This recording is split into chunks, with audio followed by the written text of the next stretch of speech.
शीतकालीन सत्र में बड़ी तकरार, अविश्वास प्रस्ताव पर चर्चा स्वीकार। नाथ बोले छिंदवाड़ा के साथ भेदभाव, बीजेपी बोली कांग्रेस की नहीं चलेगी कोई चाल।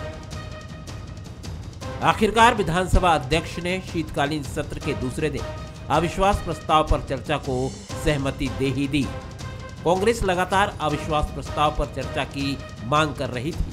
बुधवार को अब अविश्वास प्रस्ताव पर चर्चा होगी। जाहिर है कांग्रेस अविश्वास प्रस्ताव के बहाने बीजेपी पर मनोवैज्ञानिक दबाव बनाने की कोशिश कर रही है।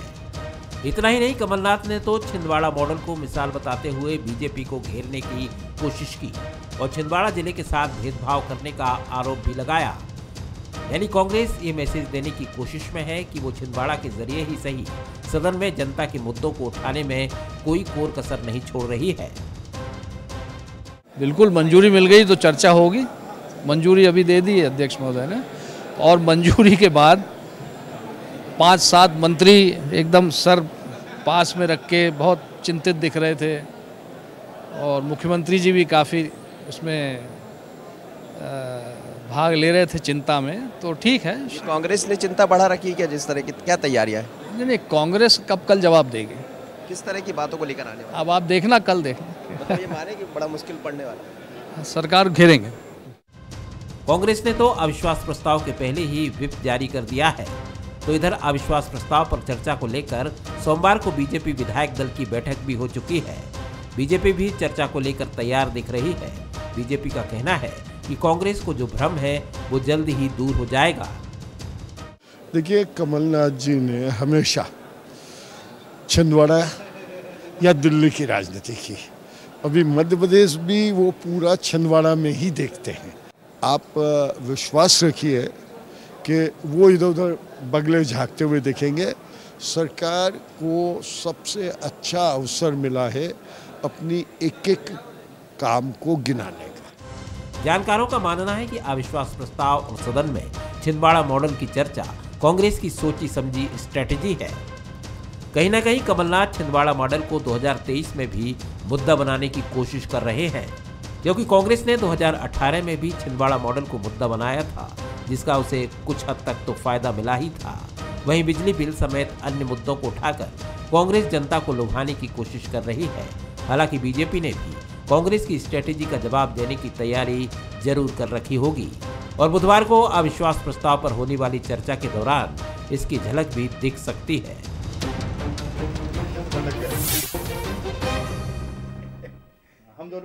नमस्कार, मैं हूं मनोज सैनी और आज का हमारा मुद्दा है अविश्वास पर बहस। मध्य प्रदेश विधानसभा के शीतकालीन सत्र के दूसरे दिन जमकर हंगामा हुआ।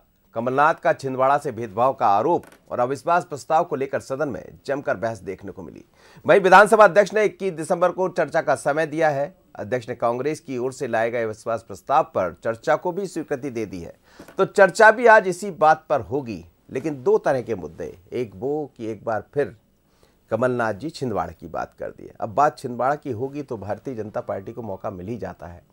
और दूसरी बात यह है कि अविश्वास प्रस्ताव, लंबे अरसे के बाद सदन में अविश्वास प्रस्ताव देखने को मिलेगा, लेकिन होगा क्या, यही आज चर्चा का विषय है। लेकिन चर्चा को आगे बढ़ाए उससे पहले डाल लेते हैं उन 3 सवालों पर नजर जो आज चर्चा के इर्द गिर्द रहने वाले हैं।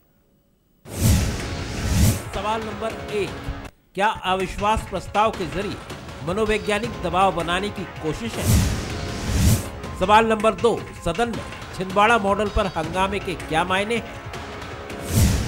सवाल नंबर 3, कांग्रेस जनता के मुद्दों को उठाकर क्या कोई मैसेज देना चाहती है? चलिए, तो ये वो 3 सवाल है जिनको लेकर आज हम चर्चा करने वाले। मेरे साथ 2 मेहमान जुड़ रहे हैं। विनय सक्सेना जी है, कांग्रेस के वरिष्ठ विधायक। विनय जी, आपका बहुत स्वागत है। यशपाल सिंह सिसोदिया जी है, भारतीय जनता पार्टी के वरिष्ठ विधायक। सर, आपका भी बहुत स्वागत है। विनय जी, सबसे पहले आपसे, क्योंकि आप लोग अविश्वास प्रस्ताव लेकर आ रहे हैं, लेकिन मुद्दे 2 हैं। एक तो ये कि कमलनाथ जी ने आज फिर छिंदवाड़ा की बात कर दी। उन्होंने कहा कि हमारे साथ भेदभाव किया जाता है। जाहिर है बात छिंदवाड़ा की होगी तो फिर बीजेपी को मौका मिल ही जाता है बोलने का। लेकिन अविश्वास प्रस्ताव भी लंबे अरसे के बाद देखने को मिलेगा। क्या आपको लगता है कि ये 2023 से पहले एक प्रैक्टिस है और 2023 से पहले एक मैसेज भी है कि हाँ, हम जनता के लिए सदन में उठा रहे हैं आवाज? दोनों चीज़ है। छिंदवाड़ा मॉडल की अगर बात करें तो प्रदेश सरकार हमेशा इस बात पे जब छिंदवाड़ा मॉडल की बात आती तो अपने आप को बचाने का प्रयास करती, क्योंकि सब जानते हैं कि वास्तविक रूप से माननीय कमलनाथ जी ने छिंदवाड़ा को एक ऐसा मॉडल बनाया है जिसी दिशा में वो मध्य प्रदेश को भी मॉडल बनाना चाहते थे, जिसका उनको समय मिला, लेकिन जिस तरह से सरकार को खरीद फरोख्त करके गिरा दिया गया वो कसक उनके दिल में आज भी है। और वो चाहते हैं कि जिस तरह से छिंदवाड़ा का विकास हुआ है उस तरह से पूरे मध्य प्रदेश का विकास हो, और उसी दिशा में उन्होंने शुरुआत की थी। आपको याद होगा महाकौशल में कैबिनेट की बैठक करके उसी के पड़ोसी जबलपुर में, और हर हालत में वो चाहते थे कि पूरा प्रदेश उसी तर्ज पे काम हो। और इसलिए भारतीय जनता पार्टी को जब जब छिंदवाड़ा मॉडल की बात आती है तो इनको वो चुभता है, उनको तकलीफ होती है और उस मुद्दे को वो छालना चाहते हैं कि साहब छिंदवाड़ा मॉडल क्या है। और अब आप देख रहे हैं कि एक और नया विषय जो आज आया कि छिंदवाड़ा में उपेक्षित किया जा रहा है। जी। वहाँ के विकास के मुद्दे पर जितनी भी राशियाँ खर्च होना चाहिए, इवन आंगनवाड़ियों तक को पैसा नहीं दिया जा रहा। वहाँ के विकास पे रोड़े अटकाए जा रहे हैं। वहाँ पे तरह तरह के जो प्रोजेक्ट बड़े चल रहे थे उनकी राशि रोक दी गई है। इस बात को माननीय कमलनाथ जी ने स्वीकारा और उन्होंने इस बात को तरफ इंगित किया, और ये इशारा अपने आप में काफ़ी है कि माननीय कमलनाथ जी के जो मॉडल है उसको रोकने का प्रयास भारतीय जनता पार्टी करती है। नहीं, लेकिन इसमें दो तरह की बातें हैं विनय जी। एक तो ये कि छिंदवाड़ा मॉडल जिसकी चर्चा आप करते हैं, कमलनाथ जी करते हैं, उसी को लेकर 2018 में आपकी वापसी हुई। दूसरा ये है कि क्या उस मॉडल को रोका जा रहा है, जैसा उन्होंने कहा कि भेदभाव किया जा रहा है। अब भेदभाव करने की बात आएगी तो फिर बीजेपी को वही मौका मिलता है कि सिर्फ छिंदवाड़ा ही याद रहता है, बाकी जगह याद नहीं आती। देखिए, पूरे प्रदेश में काम शुरू हुए, महाकौशल में काम शुरू हुए, अन्य जगहों पे काम शुरू हुए, लेकिन एक जो हमारे नेता हैं माननीय कमलनाथ जी, उनके यहाँ आप अगर कोई रोक लगा के ये संदेश देना चाहते हैं कि हम प्रदेश में ईमानदारी सबके साथ काम नहीं कर रहे, ये आरोप जबलपुर के हमारा भी है। हमारे यहाँ पे 2M दर्जे का जिस तरह से भाजपा काम कर रही है, वहाँ पे जो हमारे जिम्मेदार भाजपा के जो विधायक है, वो जो मंत्री बनने लायक कई हैं उसमें, उनको किसी को मंत्री नहीं बना रहे। जबलपुर के आसपास के जितने विकास काम उसको रोके जा रहे हैं।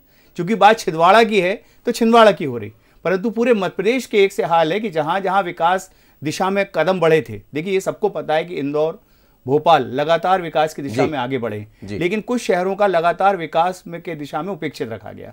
वहां के बड़े बड़े प्रोजेक्ट को रोक दिया गया। जो विधानसभा में स्वीकृत बजट में प्रस्ताव थे उनको भी रोका गया। जैसे जबलपुर में शास्त्री ब्रिज का एक बहुत बड़ा प्रस्ताव फ्लाईओवर का था, एक कटंगा का फ्लाईओवर जिसकी शुरुआत नहीं हो पाई, एक आपका रद्दी चौकी से घमापुर था। ये सब कांग्रेस गवर्नमेंट के समय स्वीकृत हो गए।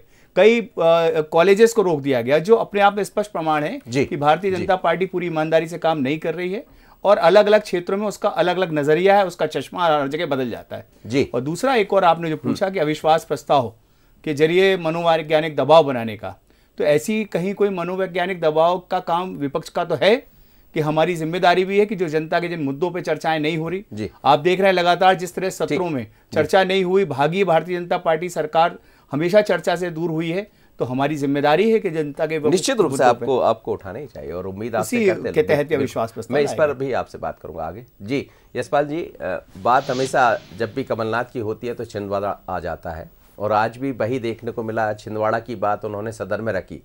अब वो वहां से विधायक है, यदि सदन में छिंदवाड़ा की बात रखेंगे तो फिर आप उसको दूसरी तरफ ले जाते। आप कहते उनको सिर्फ छिंदवाड़ा याद आता, छिंदवाड़ा से ही तो वो यहां तक पहुंचे थे।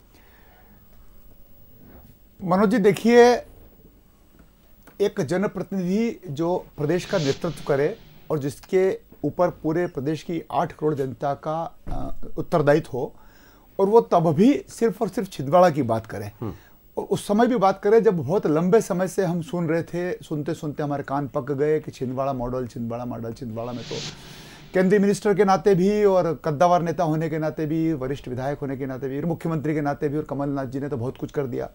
अब जब बहुत कुछ कर दिया तो उस 15 महीने के दौरान भी अगर आप देखेंगे तो कहीं का मेडिकल कॉलेज जो किसी एक शहर के लिए पात्रता में थी, उसको तोड़ करके, काट करके, राजनीति करके छिंदवाड़ा की तरफ ले जाने का कुलसित प्रयास कमलनाथ जी ने किया।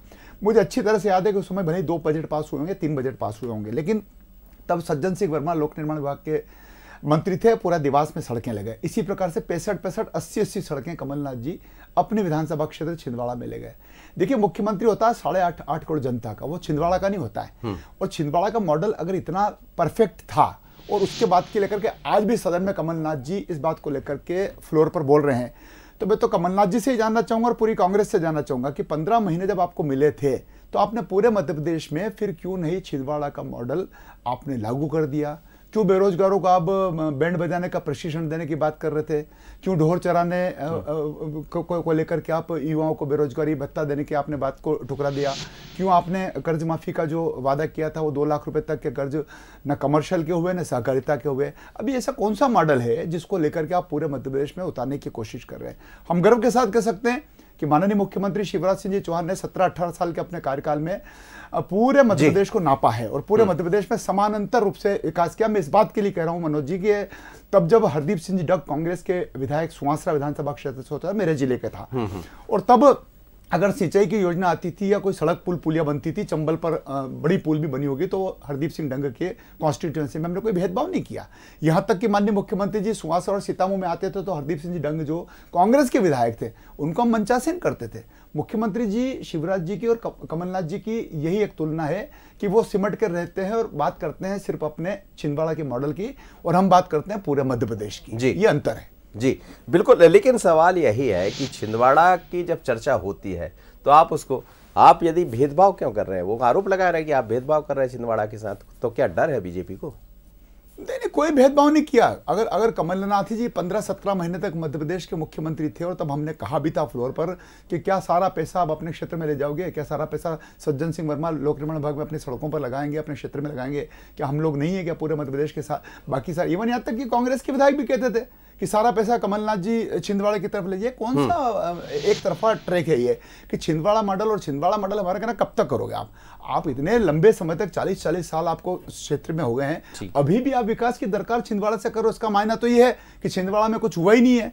बातें बड़ी है, हाथी के दांत खाने के कुछ और हैं और दिखाने के कुछ और है। विनय जी बताइए। विनय जी, अविश्वास प्रस्ताव पर बात हो रही थी और जैसा आपने भी कहा कि हाँ हम लेकर आएंगे और जनता ये चाहती भी, हम भी ये चाहते हैं, होना ही चाहिए। देखिए सदन में आप लोग बात नहीं करेंगे तो फिर कहाँ से ये मैसेज भी जाएगा। लेकिन ये ऐसे दौर में आ रहा है जब 2023 सामने है और पहले भी हमने देखा है कि कई बार बीजेपी ये कहती रही है कि आपके विधायक उनके साथ चले जाते हैं। हमने राष्ट्रपति के चुनाव में भी देखा, जैसा उन्होंने कहा, हम नहीं कह रहे, फिर वही तैयारियां होंगी, क्योंकि जितनी तैयारियां आपकी उतनी ही भारतीय जनता पार्टी की नज़र आ रही। कल भी हमने देखा बीजेपी ने बैठक की, बैठक के उपरांत जो भी बातें अंदर हुई है वो यही था कि हमें जवाब देना।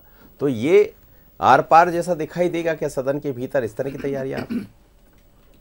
मैं थोड़ा सा एक बार पीछे चला जाऊं जी कि आज माननीय कमलनाथ जी ने छिंदवाड़ा का मुद्दा नहीं उठाया था। आज कमलनाथ जी के पहले वहां के क्षेत्रीय जो विधायक है उनने मुद्दा उठाया, उस पर उन्होंने अपनी टिप्पणी की थी। तो ये स्पष्ट कर दे कि कमलनाथ जी ने छिंदवाड़ा के मुद्दे पर चर्चा शुरू नहीं की थी, ये ऑन द रिकॉर्ड है।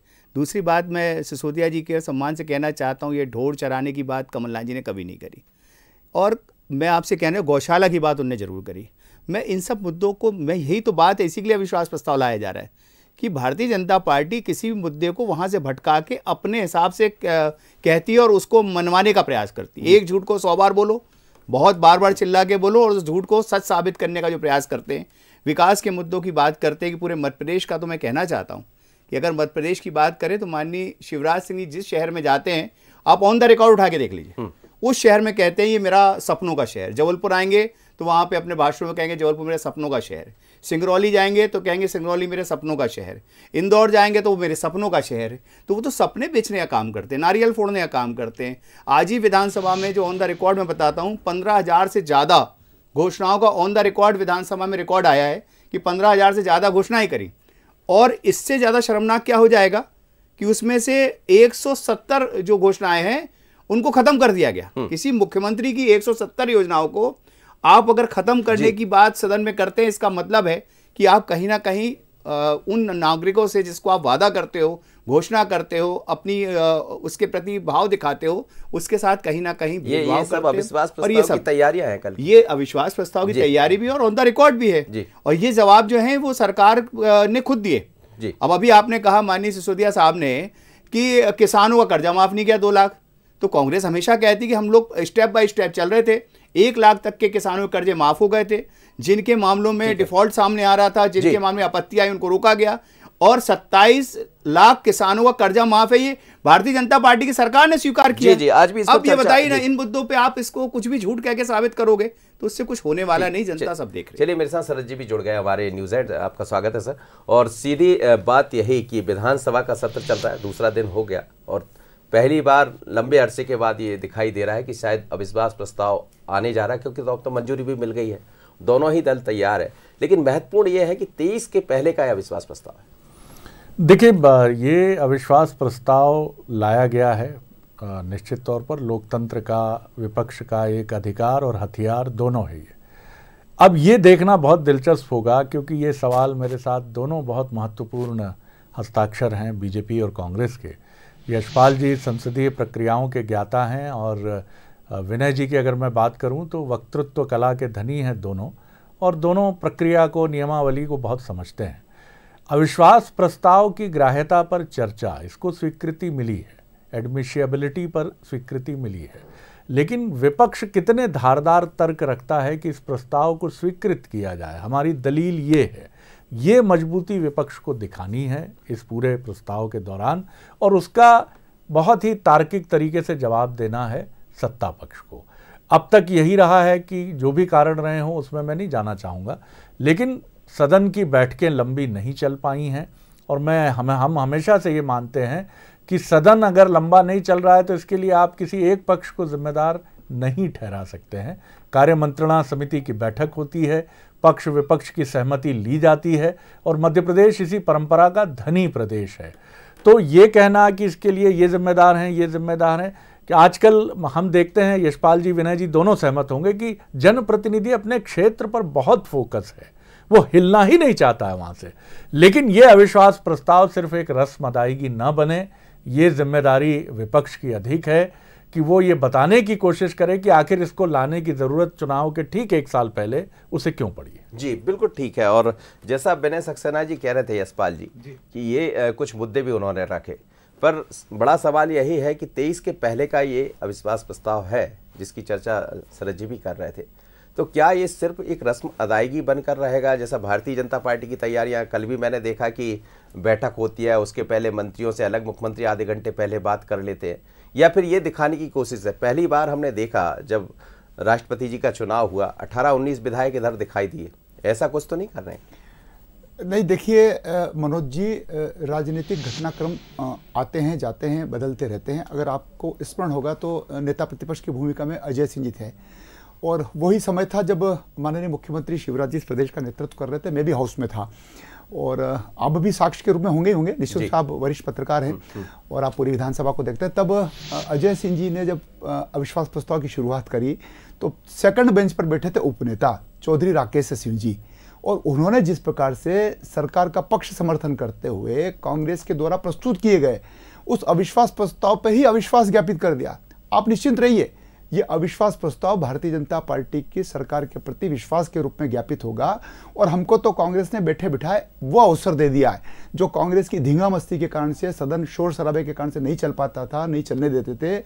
आज हमको अविश्वास प्रस्ताव के माध्यम से, कल जो हमारी तैयारी है, हम इस सरकार के वर्तमान दौर के भी और पुराने जो हमारे सब काम काज है, जो मध्य प्रदेश में हमने विकास को चरम पर पहुंचाया, उसको सबको हमको उद्दलित करने का उस फ्लोर पर अवसर मिलेगा, बशर्त कांग्रेस ठीक ढंग से हमारी बात सुन ले। क्योंकि अविश्वास प्रस्ताव कांग्रेस सिर्फ इसलिए लाए है कि भारत जोड़ो यात्रा के बाद कांग्रेस प्रतिपक्ष की भूमिका में इसके अलावा कुछ कर भी नहीं सकती थी, क्योंकि विपक्ष के रूप में कांग्रेस तो बटा हुआ है। ये इतना बटा हुआ है कि फसल बोता कोई और है और फसल काटता कोई और है।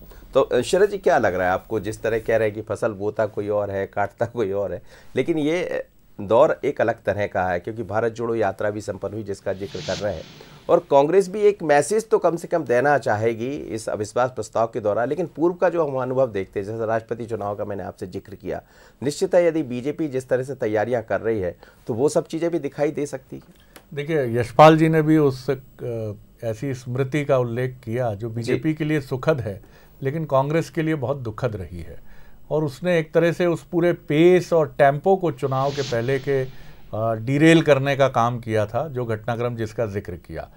अब महत्वपूर्ण बात यह है, जिसकी बात हम सब कर रहे हैं यहाँ बैठ के, कि इस बार आपको अपनी एकजुटता का प्रदर्शन करना है। सत्र छोटा है, समयावधि कम है, लेकिन इसमें गागर में सागर भरने का काम करना है, क्योंकि ये बहुत महत्वपूर्ण बात है कि आपको उन अगर चीज़ों को पीछे छोड़ना है जिसका जिक्र यशपाल जी ने किया है, तो कांग्रेस को ये बताना पड़ेगा कि हमारे पास न तथ्यों की कमी है, न वक्ताओं की कमी है, और न कहीं कोई सबोटाज इस बार होगा, कोई ऐसा विश्वासघात या भितरघात नहीं होगा कि जैसा आमतौर पर कि मध्य प्रदेश में भारत जोड़ो यात्रा आती है और नरेंद्र सलूजा जो हैं पाला बदल लेते हैं, या फिर कुछ ऐसे घटनाक्रम हो जाते हैं, विश्वास प्रस्ताव आता है और उपनेता उस समय के चौधरी राकेश सिंह चतुर्वेदी वो भी उस पर अविश्वास प्रस्ताव पर या विश्वास व्यक्त कर देते हैं।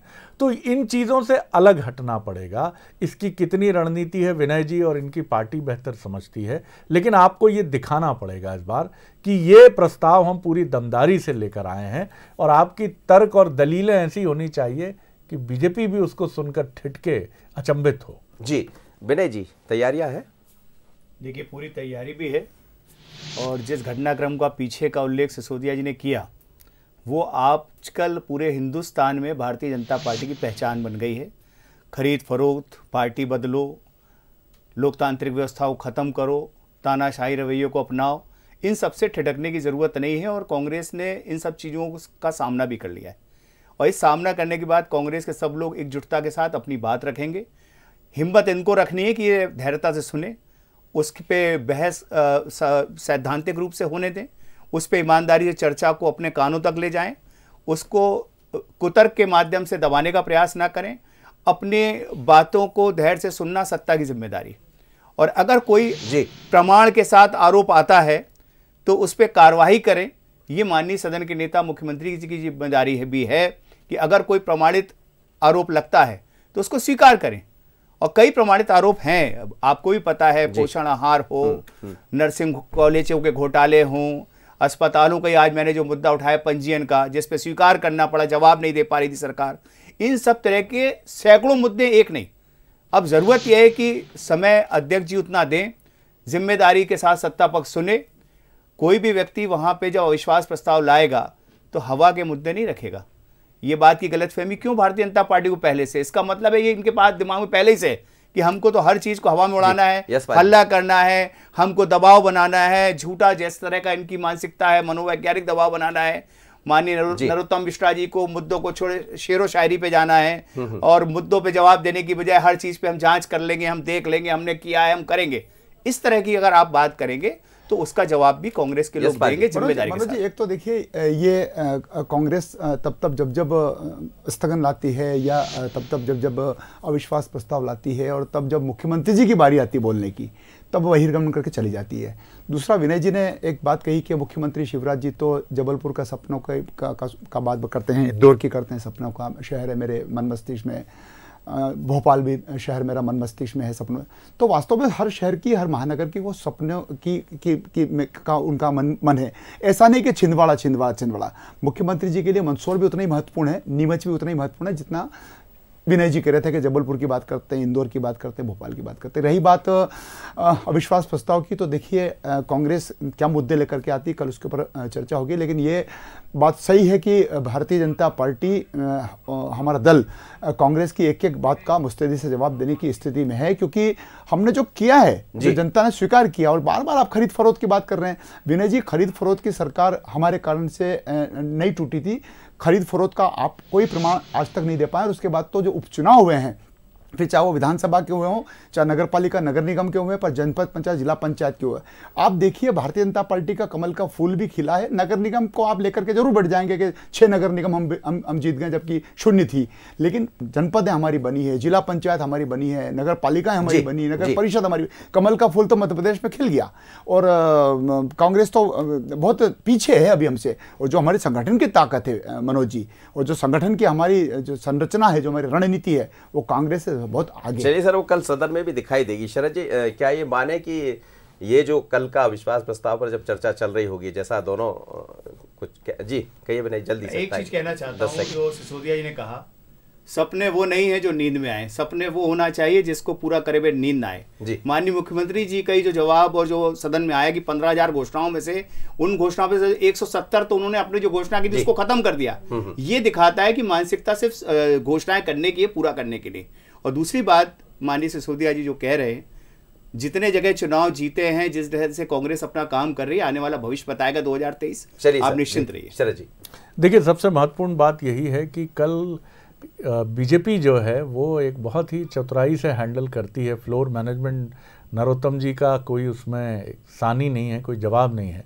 और यशपाल जी को भी मैं कहूँगा कि वो उसको, उस परंपरा को बहुत सपोर्टिव तरीके से निभाते हैं। लेकिन महत्वपूर्ण बात यह है कि कांग्रेस उसमें न उलझे कि ये क्या हो गया, ये क्या होगा। अचानक सदन शोर में डूबता है और फिर कुछ ऐसी घटनाएं बन जाती हैं जिसका यशपाल जी ने भी जिक्र किया। वो ना हो, बातें रखी जाएं, सुनी जाएं, समझी जाएं, मीडिया के जरिए सामने आए। एक इस तरह की रचनात्मक बहस की अपेक्षा मध्य प्रदेश इस अविश्वास प्रस्ताव की ग्राह्यता पर चर्चा के माध्यम से अपेक्षा दोनों पार्टियों से रखता है। बिल्कुल, और लोकतंत्र का मंदिर है सदन, और सदन से आम जनता यही जानना भी चाहती है, अपील भी करती है और उम्मीद भी करती है कि जब सदन में चर्चा हो तो दोनों ही दल, चाहे पक्ष हो या विपक्ष, वो जनता के मुद्दों को समझें, विकास की बात करें और जिन मुद्दों पर चुनाव जीत कर आते हैं उस पर चर्चा करें। आप तीनों मेहमानों को बहुत धन्यवाद, यशपाल जी, विनय जी और शरद जी। आगे देखिए छत्तीसगढ़ आज का मुद्दा में बाबा के बोल कितने गोल। नमस्कार।